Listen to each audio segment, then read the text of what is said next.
Hello. आप सबको पता है कि अभी कोरोना का काल चल रहा है, तो इस समय स्कूल वगैरह जो है वो रनिंग में नहीं है। तो हमारी जो स्कूल है सरस्वती विद्यापीठ, उन्होंने एक नई जो है स्टार्ट किया है ऑनलाइन क्लासेस की। उसी की कड़ी में आगे बढ़ते हुए आज मैं जो है वो फिजिक्स के बारे में आप सबको जानकारी दूंगी। ये जो है अपना पहली क्लास है फिजिक्स की। तो मैं आज कुछ बेसिक चीज़ें आपको बताऊंगा, स्पेशली ट्वेल्थ क्लास का जो पहला चैप्टर है स्थिर विद्युत की जो यूनिट है उसका ये पहला चैप्टर है। और इसमें से ये जो चैप्टर है इसमें से अपने दो चैप्टरों में इसको डिवाइड किया गया है स्थिर विद्युत की में, और ये 7 नंबर का पड़ता है बोर्ड में। ये जो लेशन है ये पूरा 7 नंबर का आता है। और मैं आपको इस सब चीज़ों के बारे में बताने से पहले एक चीज़ बताना चाहूँगा कि कोई भी लेशन होता है, जैसे आज अपन ने फिजिक्स स्टार्ट किया है स्थिर विद्युत की, तो देखो बेटा पढ़ते सब हैं, बहुत ज़्यादा पढ़ते हैं, लेकिन नंबर हर किसी के नहीं आते। पढ़ने का मतलब यूँ है कि जैसे अपने ट्वेल्थ क्लास उसमें लगभग 350 टॉपिक है। अब एक एक टॉपिक को अपन लगातार 6-7 महीने जो है अपनी चलती है, फिर मार्च में अपना बोर्ड का एग्ज़ाम होता है।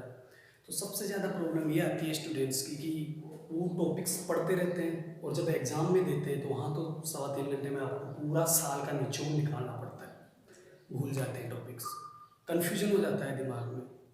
इसलिए मैं आपको बता रहा हूँ कि अपन को जो भी टॉपिक पढ़ना है, जैसे पहला लेशन अपन ने मैंने बोर्ड पे ये ग्राफ बनाया है आपके सामने, इससे एक फ़ायदा ये हो जाएगा कि आपको ये पता चल रहा है कि अपने ये जो चैप्टर है पहला, इसमें कौन कौन से टॉपिक हैं और इन टॉपिक्स के बारे में आपको पढ़ना है।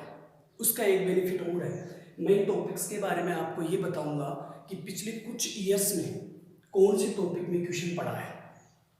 जैसे इस साल आपको पता है कि ट्वेल्थ बोर्ड का एग्जाम हो चुका है फिजिक्स का, तो और इस बार जो क्वेश्चन पढ़ा है वो पढ़ा है द्विध्रुव के अक्ष व निरक्ष के ऊपर तीव्रता जो टॉपिक है। इसमें इस बार जो बोर्ड एग्जाम हुआ है अभी 2019-20 2019-20 इस बार इस टॉपिक में से क्वेश्चन आया है। अब आपको पता है कि मोस्टली 99% जो है वो क्वेश्चंस रिपीट नहीं होते हैं। तो मुझे पता है कि ये मेरा पहला लेशन है। इस पहले लेशन के अंदर इस टॉपिक के ऊपर द्विध्रुव के अक्ष व निरक्ष पर तीव्रता उसके ऊपर क्वेश्चन पढ़ चुका है। अब मुझे पता है कि नेक्स्ट जैसे अपन 20-21 का जो बोर्ड का एग्जाम लगेगा उसमें से कौन से टॉपिक बचे, कूलॉम का नियम, विद्युत तीव्रता, विद्युत बल रेखाएं और इसके कुछ गुण, या फिर आवेश और आवेश की प्रकृति, जिसके अंदर आ रहा है विद्युत प्रेरण, क्वांटीकरण और आवेश योज्यता का नियम। तो ये अपनी सिर्फ आज की जो ये वीडियो क्लास लग रही है ऑनलाइन क्लास, इसमें मैं सिर्फ आपको इस चैप्टर के बारे में बताने जा रहा हूँ। और यही मैं आपको ये समझा रहा हूँ कि ये स्थिर विद्युत की जो यूनिट है ये 7 नंबर की आती है।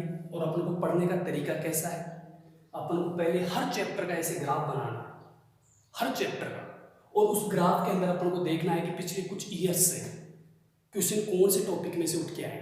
तो इसी कड़ी में मैंने आपको बताया कि अभी जो लेटेस्ट एग्जाम हुआ है उसमें इस टॉपिक के ऊपर क्वेश्चन आया है।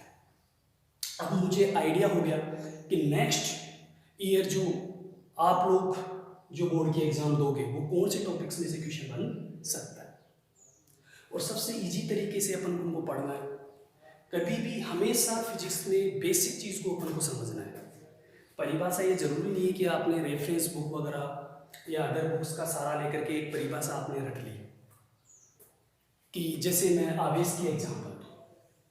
अब आवेश का मैं एग्जाम्पल दे रहा हूँ आपको, आवेश की परिभाषाएं आप रेफरेंस बुक वगैरह के अंदर आप देखोगे तो ये कहे उसकी जो परिभाषा दी जाती है ये होती है कि आवेश किसी भी पदार्थ का मूलभूत गुण होता है।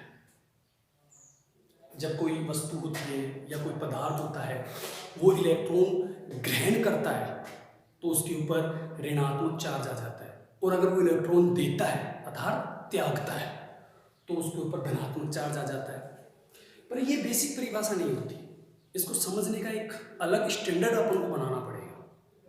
हालांकि अभी रेगुलर क्लास लगेगी तो मैं इस चैप्टर के एक एक टॉपिक के बारे में आपको बताऊंगा। अभी मैंने सिर्फ इसका ये जो है ये एक डेमो आपके सामने दिया है।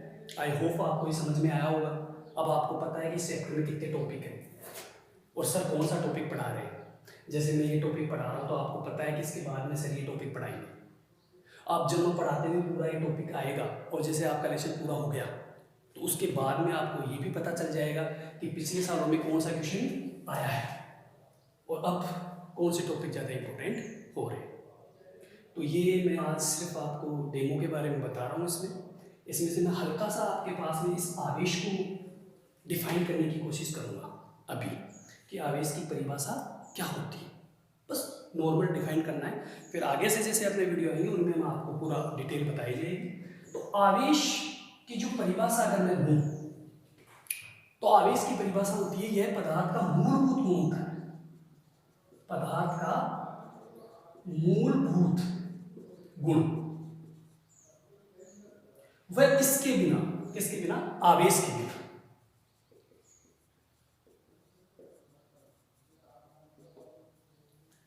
पदार्थ का अस्तित्व ही संभव नहीं है। पदार्थ का अस्तित्व संभव नहीं है। ये होती है आवेश की परिभाषा। गौर से पढ़ना, जो आवेश होता है वो पदार्थ का मूलभूत गुण है, वह आवेश के बिना पदार्थ का अस्तित्व संभव नहीं है। इसका मतलब क्या हुआ? अब ये तो आप बार बार रटोगे, फिर बार बार आकर के मेरे सामने कहोगे कि सर परिभाषाएं वगैरह तो याद कर लेते हैं लेकिन भूल जाते हैं। नहीं भूलोगे आप, बिल्कुल नहीं भूलोगे अगर इस परिभाषा को आपने अच्छे से समझा तो। देखो यहां पे मैंने एक शब्द लिखा है पदार्थ। अच्छा ठीक है, पदार्थ किससे मिलकर के बनता है? गौर से देखना, मान लीजिए ये पदार्थ है, ओके। अब पदार्थ किससे मिलकर के बनता है? सबको पता है, अणु से। अणु प्लस अणु मिलकर के क्या बनाते हैं? पदार्थ। और अणु कौन बनाता है? जो अणु है वो किससे बनता है? आपको पता है, परमाणु से। परमाणु प्लस परमाणु मिलकर के क्या बनाते हैं? अणु। और अणु मिलकर के क्या बनाते हैं? पदार्थ। अब इस परिभाषा में मैंने कहा पदार्थ का मूलभूत गुण है कौन? आवेश। और आवेश के बिना पदार्थ का अस्तित्व संभव नहीं है। अभी देखो डिफाइन करते हैं। अब बताओ आपको परमाणु में क्या होते हैं? परमाणु के केंद्र में होते हैं प्रोटॉन और न्यूट्रॉन और बाहर क्या होता है? इलेक्ट्रॉन। आपको पता है इलेक्ट्रॉन कौन सा चार्ज है? माइनस। और प्रोटॉन कौन सा चार्ज है? प्लस। दोनों क्या है? आवेश।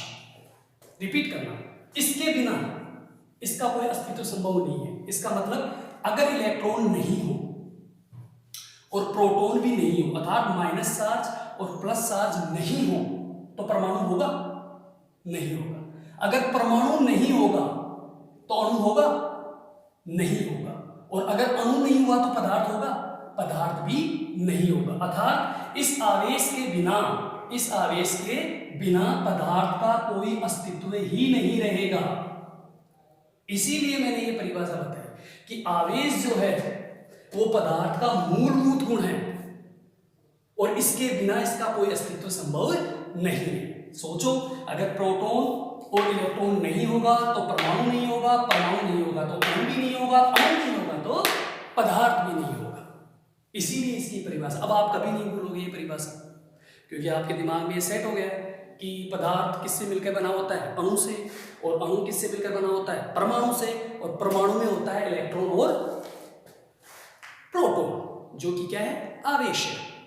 तो इस आवेश के बिना ये सब कुछ मौजूद ही नहीं है। तो इसकी परिभाषा क्या बन गई है आपके पास कि आवेश पदार्थ का मूलभूत गुण है और इसके बिना इसका अस्तित्व संभव नहीं है। ठीक है, तो ये मैंने हल्का सा आज को आपको ये टॉपिक बताया।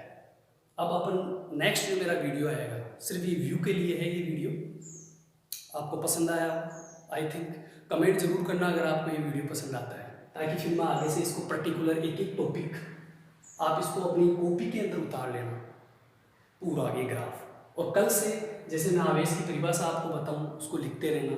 फिर उसके बाद आवेश के गुण मैं आपको बताऊंगा, गुणों के अंदर विद्युत प्रेरण, क्वांटीकरण, योज्यता, ये सब कुछ मैं एक टॉपिक वाइज अपन लेकर के चलेंगे।